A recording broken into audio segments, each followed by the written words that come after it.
தூறு செய்த போதினும் அச்சமில்லை அச்சமில்லை அச்சம் என்பதில்லையே. பிச்சை வாங்கி உண்ணும் வாழ்க்கை பெற்றுவிட்ட போதிலும் அச்சமில்லை அச்சமில்லை அச்சம் என்பதில்லையே. உச்சி மீது வாணி நின்று வீழுகின்ற போதினும் அச்சமில்லை அச்சமில்லை அச்சம் என்பதில்லையே என்னும் பாரதியாரின் பாடல் வரிகளை கூறி இங்கு வந்திருக்கும் சிறப்பு விருந்தினர் அவர்களுக்கும் எங்கள் பள்ளி தலைமை ஆசிரியர் மற்றும் ஆசிரியர் பெருமக்கள், பெற்றோர்கள், எம் மாணவ செல்வங்கள் அனைவருக்கும் என் பணிவான காலை வணக்கங்களையும் 78வது சுதந்திர தின நல்வாழ்த்துக்களையும் கூறி உங்கள் முன் ஒரு சில வார்த்தைகள் பேச வந்துள்ளேன். இன்றைய நாள் ஓர் இனிய நாள்.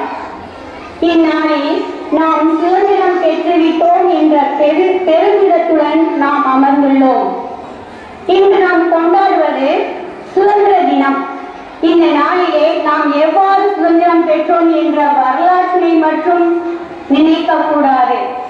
நாம் இன்று சுதந்திரமாக பேசவும் நம்முடைய உரிமைகளை பெற்றுக் கொள்வதற்கான வாய்ப்புகளை தேடி போராடவும் சுதந்திரம் பெற்றுள்ளோம் என்றால் அதற்கு காரணம் நம் தேச தலைவர்களும் நம் போராட்ட வீரர்களும் அவர்களிடம் இருந்த தன்னம்பிக்கை, தியாகம், பொறுப்புணர்வு, தலைமைத்துவ பண்பு அனைத்தும் தான் காரணம்.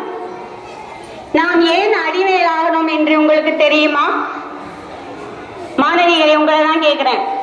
நம்ம ஏன் ஆங்கிலேயர்களுக்கு அடிமையானோம் தெரியுமா? நம்மிடம் உள்ள தன்னம்பிக்கை இன்மை. முதலாக சொல்றதுதான் நம்மளால முடியாது, என்கிட்ட ஒண்ணு இல்லைங்கிற அந்த ஒரு பண்பு.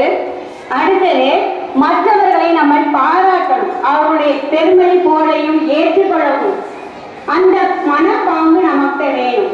அப்புறம் கல்வி அறிவு இல்லாமை, மூட பழக்க வழக்கங்கள், இந்த ஜாதி வெறி, மதவெறி, இனவெறி போன்ற தீய பண்புகளால சூழப்பட்டுள்ள அன்றைய மக்கள் தனது அறியாமையினால சொந்த நாட்டிலேயே அடிமையாக வாழும் அவல நிலை ஏற்பட்டது. அதை களைவதற்காகத்தான் நம்முடைய தலைவர்கள் போராடி நமக்கு இந்த சுதந்திரம் பெற்றுத் தந்தார்கள். வாவு சிதம்பரனார் அவருடைய வாழ்க்கையிலே பலவிதமான அனுபவங்களை பெற்று என்ன சொல்கிறார் என்றால், நாம் இவ்வாறு அடிமையாக இருந்ததற்கு காரணம் தன்னம்பிக்கையின்மை, இந்தியா வீழ்ச்சிய காரணம் குறுகிய புத்தி. அதாவது நம்முடைய எண்ணங்கள் பரந்ததாகவும் நேரிய மனப்பான்மை உள்ளவைகளாகவும் நேர்முக சிந்தனையோடும் இருக்க வேண்டும் என்பதை நாம் உணர்ந்து வாழ்ந்தால் யாரிடமும் எப்போதும் அடிமைப்பட்டு இருக்கவே மாட்டோம் என்று கூறுகிறார். இந்த சுதந்திர தின விழாவிலே நான் பல்வேறு தலைவர்களை பற்றி கூற விரும்பவில்லை. வாவு சிதம்பரனாரை பற்றி உங்கள் முன் கூறுகிறேன். இவர் ஏழ்மையானவர் அல்ல, மிகவும் வசதி படைத்தவர் என்றும் சொல்ல முடியாது. வசதியானவர், நன்றாக படித்தவர், பட்டங்கள் பெற்றவர். இருப்பினும் அவர் தன்னுடைய பணிகளை செய்யும் போது அந்நியர்களால நம்ம நாட்டு மக்கள் அடிமைப்பட்டு கிடப்பதை எண்ணி மனம் வருந்துகிறார். மக்களுக்காக தன்னலமின்றி யோசிக்க தோன்றுகிறார். அப்போது அவர் அந்நிய வாதியர்களுடன் போராட்டங்கள் எல்லாம் ஈடுபட்டு அந்நிய பொருள்களை எரிப்போம் என்ற ஒரு நிலைக்கு போராட்டத்தை ஏற்பட்டாங்க. அப்ப மாணவிகள் அமைதியா உட்கார்வார், தீ வச்சு எரிக்கிறாங்க. இதே நிலைமை இப்ப நான் ஒரே ஒரு கேள்வி மட்டும் கேட்கிறேன். அன்னைக்கு மக்களை பாதிக்கக்கூடிய, மக்களுடைய சுதந்திரத்தை கெடுக்கக்கூடிய அந்த சுதந்திர போராட்டத்துக்காக அவங்க செஞ்சாங்க. இன்னைக்கு நம்ம மனித இனத்தையே பாதிக்கக்கூடிய ஒரு நிகழ்வு நடந்து கொண்டு இருக்கு. அது எல்லாருக்கும் தெரியும். அந்த பிளாஸ்டிக் பொருட்கள் எல்லாம் நம்ம தடை செய்யணும். யாராவது ஸ்டெப் எடுத்துட்டோமா? இன்றைய காலகட்டத்துல நாம் நம்முடைய எதிர்கால தலைமுறையினருக்கு நாம் என்ன செய்து கொண்டிருக்கிறோம் என்று யோசிப்போம். இதுவும் ஒரு சுதந்திர போராட்டம். நம்ம எல்லாம் ஒன்று சேர்ந்தாக ஒன்றுபட்டால் இந்த நெகிழியை ஒழிக்கலாம் என்றும் கூறுகிறேன். அடுத்தது, ஒரு பறவை பறக்கணும்னா 2 சிறகுகள் தேவை. ஒரு சிறகு இருந்தால் அந்த பறவையால பறக்க முடியாது.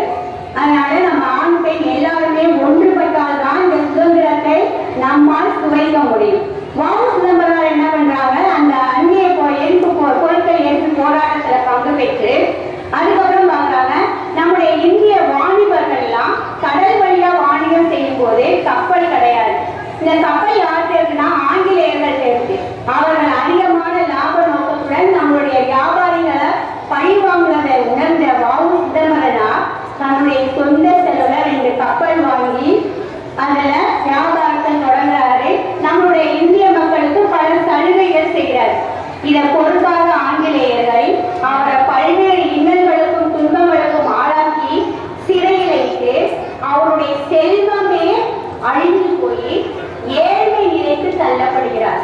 அப்படி தள்ளினாலும் தன்னுடைய தியாகத்தால தொடர்ந்து போராடி தன்னம்பிக்கையோடு செயல்பட்டு அவங்கெல்லாம் அந்த செயல்கள் செய்த சிறு சிறு செயல்கள் மூலமாக செய்து வந்த நற்செயல்கள் மூலமாக இன்று நமக்கு சுதந்திரம் கிடைத்தது. சுவாமி விவேகானந்தர் என்ன சொல்றாங்கன்னா, பெண் பிள்ளைகள்கிட்ட தன்னம்பிக்கை அதிகமா இருக்கு அப்படிங்கிறாங்க. அவங்கள்ட்ட குடும்பத்தை நடத்தக்கூடிய பங்கு, எந்த பிரச்சனையும் ஏற்றுக்கொண்டு அதற்கு தீர்வு காணக்கூடிய பண்பு அப்படின்னு நிறைய குணநலன்கள் பெண் பிள்ளைகள் இருக்கிறதுனால தன்னுடைய வீட்டையும் சமுதாயத்தையும் நாட்டையும் செம்மையான சிறப்பான முறையில் வழிநடத்தக்கூடிய நல்ல தலைவர்கள் நாம் பெண் பிள்ளைகள் உருவாக வேண்டும் என்று கூறுகிறார். ஒரு சமுதாயம் உருவாகணும், நல்லபடியா உருவாகணும் அப்படின்னா பெண் பிள்ளைகள் நல்ல முறையில் நடத்தப்பட வேண்டும், அவர்களுக்கு பாதுகாப்பு அளிக்கப்பட வேண்டும், கல்வி வழங்க வேண்டும் என்று கூறுகிறார். பெற்ற தாயையும் பிறந்த பொன்னாட்டையும் கனவை கூட நாம் மறக்காமல் இருந்தால் சுதந்திரம் என்னும் கனியை நாம் எப்போதும் சுவைத்துக் கொண்டே இருப்போம் என்றும், முடிந்தால் பிறர் நலத்தை கெடுக்காமல் பிறருடைய வாழ்க்கையில் அவர்கள் முன்னேறுவதற்கும் முயற்சி செய்வோம், முடியாவிட்டால் பயிற்சி செய்வோம் என்பது போல நாம் பெற்ற சுதந்திரத்தினை பேணி காப்போம். இப்பூமியை சொர்க்க பூமியாக மாற்றுவது நம் கையில் உள்ளது. நமது தன்னம்பிக்கை என்றும் குறையாமல் பாதுகாத்துக் கொள்வோம் என்று ஒரு சில பாடல்களை உங்கள் முன் கூறி என் உரையை முடிக்கின்றேன்.